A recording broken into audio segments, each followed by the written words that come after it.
ఏమండి చేపల పులుసు పెడుతున్నానండి ఈరోజు. కరివేపాకు, ఉల్లిపాయ ముక్కలు, టమాటా, పచ్చిమిర్చి, అల్లం వెల్లుల్లి పేస్టు.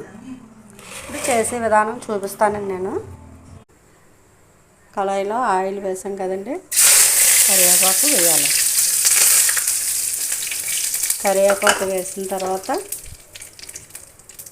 ఉల్లిపాయలు,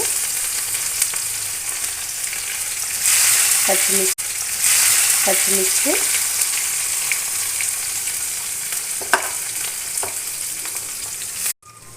ఇప్పుడు ఉల్లిపాయలు కొద్దిగా ఎర్రగా వేగాయి కదండి. ఇప్పుడు టమాటా ముక్కలు వేయాలి. అల్లం వెల్లుల్లి పేస్ట్ ఉంది కదండి, అటు ఇటు కలపాలి. మగ్గిన వరకు బాగా కలుపుతూ ఉండాలి.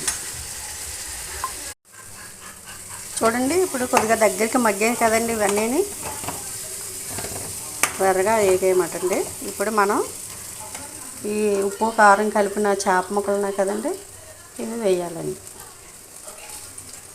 మసాలా పొడి ఉంది కదండి, ఇది మనకు సరిపడా మసాలా పొడి వేసుకోవాలి.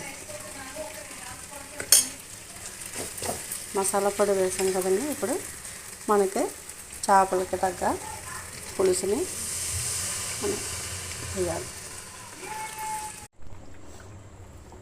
అయిపోయిందండి చేపల పులుసు, మన తెలుగువారి వంట అండి.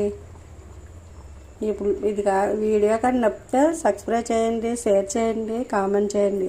Thank you.